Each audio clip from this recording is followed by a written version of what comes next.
Okay, good morning student. I am Suman Sharma, teacher of Shri Jyoti Educational Group.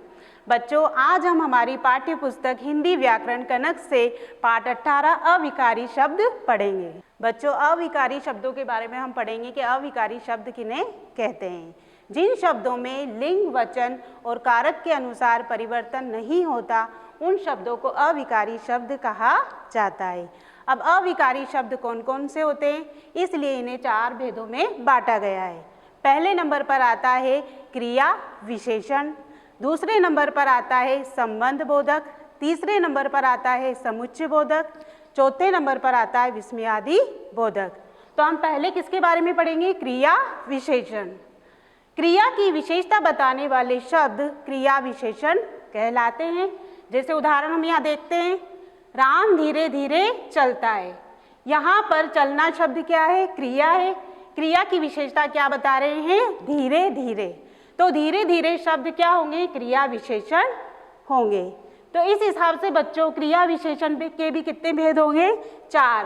कालवाचक, स्थानवाचक, रीतिवाचक और परिमाणवाचक।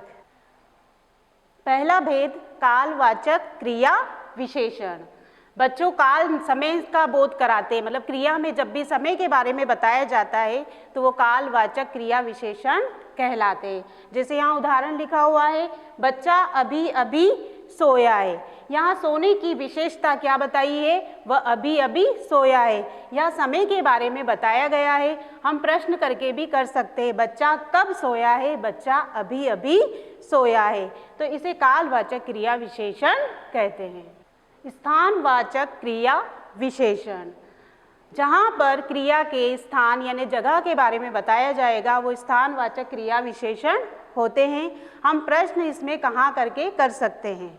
जैसे उदाहरण यहाँ दिया हुआ है, इस अलमारी को भीतर रखो। यहाँ रखो क्या है? क्रिया है। क्रिया की विशेषता क्या बता रहे हैं? भीतर।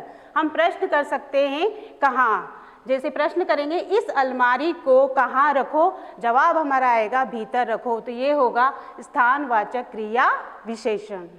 रीतिवाचक क्रिया विशेषण। रीति का अर्थ होता है काम करने का ढंग, तरीका। ठीक है, वहाँ काम किस तरीके से किया जाता है। जैसे उदाहरण, रोहिणी आज अवश्य आएगी। कैसे आएगी? अवश्य आएगी। प्रश्न कैसे करके पूछा जाता है, यहाँ आने का ढंग और तरीका बताया गया है। इसी तरीके से हमने यहाँ एक उदाहरण और लिखा है, राम धीरे धीरे चलता है। ठीक है, ये भी कौन सा वाला होगा? रीतिवाचक क्रिया विशेषण। क्यों? क्योंकि यहाँ क्रिया की विशेषता बताई गई है, ढंग बताया गया है, तरीका चलने का कि वो कैसे चलता है, धीरे धीरे चलता है। परिमाणवाचक क्रिया विशेषण, जहाँ पर भी क्रिया के परिमाण या मात्रा के बारे में बताया जाता है वो परिमाणवाचक क्रिया विशेषण होते हैं। जैसे उदाहरण, गीतिका कम बोलती है।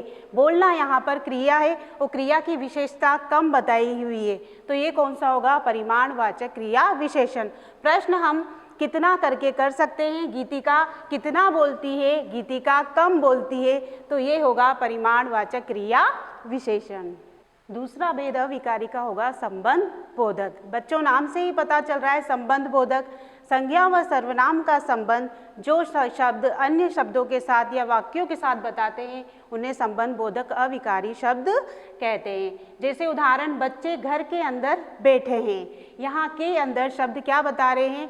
संबंध बता रहे हैं। संज्ञा या सर्वनाम का अन्य शब्दों के साथ संबंध बताते हैं। बच्चों, हम दूसरा उदाहरण अपनी पाठ्य पुस्तक से देखेंगे। देखो, मंदिर के सामने पीपल का पेड़ है। यहाँ के सामने भी क्या बता रहे हैं? संबंध बता रहे हैं। ये कौन से कहलाते हैं? ये अविकारी संबंध बोधक कहलाते हैं।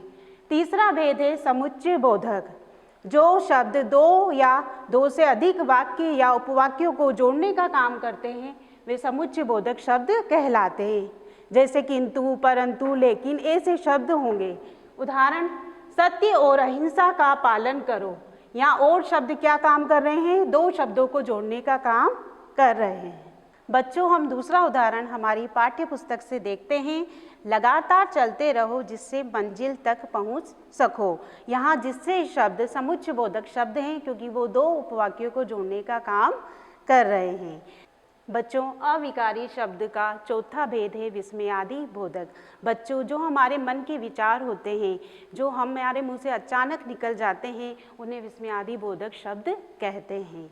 जैसे आहा, बाप रे, ओह, ऐसे वाले भाव अचानक हमारे मन से स्वतः ही निकल जाते हैं। उदाहरण, हे प्रभु हम पर दया कीजिए। दूसरा है बाप रे, इतना बड़ा सांप। तो इस तरीके से विस्मयादि बोधक शब्द होते हैं। अब हम पुस्तक के कुछ प्रश्नों को समझेंगे। प्रश्न नंबर 3 जो पेज नंबर 126 पर है। निम्नलिखित वाक्यों से क्रिया विशेषण छाटिए और उसके भेद लिखिए। प्रश्न नंबर क, रोगी अभी अभी सोया है। यहाँ पर हमें क्रिया विशेषण शब्द छाटना है और साथ में उसका भेद लिखना है। तो यहाँ पर अभी अभी शब्द हमारा होगा क्रिया विशेषण और भेद होगा कालवाचक क्रिया विशेषण। ख, तुम तो हर समय खेलते रहते हो। यहाँ पर क्रिया विशेषण शब्द होगा हर समय और भेद कौन सा होगा? कालवाचक क्रिया विशेषण। क्वेश्चन नंबर ग, इस केक में से मुझे थोड़ा सा दो। यहाँ पर क्रिया विशेषण शब्द होगा थोड़ा सा, भेद होगा परिमाणवाचक क्रिया विशेषण।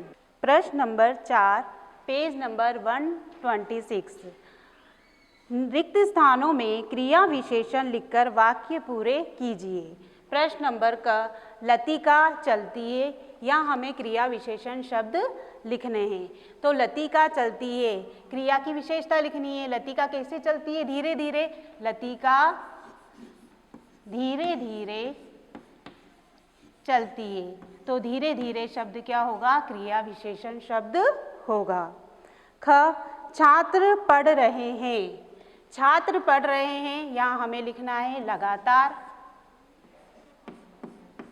ये शब्द क्या बता रहे हैं? ये क्रिया की विशेषता बता रहे हैं। ग हमारा है पहलवान हम सबसे खाता है। पहलवान हम सबसे ज़्यादा खाता है। तो ये शब्द क्या बता रहे हैं? ये क्रिया की विशेषता बता रहे हैं। इसी तरीके से घ, देखो और सड़क पार करो। सामने देखो और सड़क पार करो। पेज नंबर 129 प्रश्न नंबर 3, रिक्त स्थानों की पूर्ति संबंध बोधक अव्यय द्वारा कीजिए। क, पिता ने पुत्र खाना खा लिया था। तो पिता ने पुत्र, यहाँ पर हमें संबंध बोधक शब्द रखना है। संबंध बोधक क्या होगा? के साथ। पिता ने पुत्र के साथ खाना खा लिया।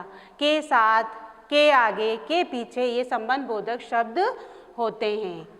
ख, सिपाही लगातार चोरों कर रहे हैं। यहाँ पर सिपाही लगातार चोरों का पीछा कर रहे हैं। ये शब्द हमारे होंगे संबंध बोधक शब्द। के पीछे, के आगे, के ऊपर, के नीचे। ग, मनोरमा के घर एक सुंदर पार्क है। यहाँ पर संबंध बोधक शब्द होगा के सामने। प्रश्न नंबर 4 पेज नंबर 129। निम्नलिखित वाक्यों से संबंध बोधक छांटकर लिखिए। यहाँ हमें संबंध बोधक शब्द को छांटकर लिखना है। क, हम गृह कार्य करने के बाद खेलेंगे। यहाँ हमें संबंध बोधक शब्दों को लिखना है। संबंध बोधक शब्द हमारा होगा के बाद। प्रश्न नंबर ख, समीर की अपेक्षा सुगंधा मधुर गाती है। यहाँ संबंध बोधक शब्द होगा की अपेक्षा।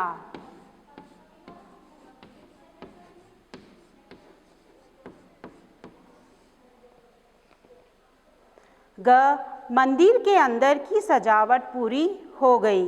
यहाँ संबंध बोधक शब्द होगा के अंदर। प्रश्न नंबर 3 पेज नंबर 132। प्रश्न नंबर 3, रिक्त स्थानों में उचित समुच्चय बोधक लिखकर वाक्य पूरे कीजिए। क, शंकर पार्वती की तो घर घर में पूजा होती है। यहाँ हमें समुच्चय बोधक शब्द लिखना है। समुच्चय बोधक शब्द आएगा और, किंतु, परंतु, लेकिन ये शब्द हमारे क्या हैं? ये समुच्चय बोधक शब्द हैं।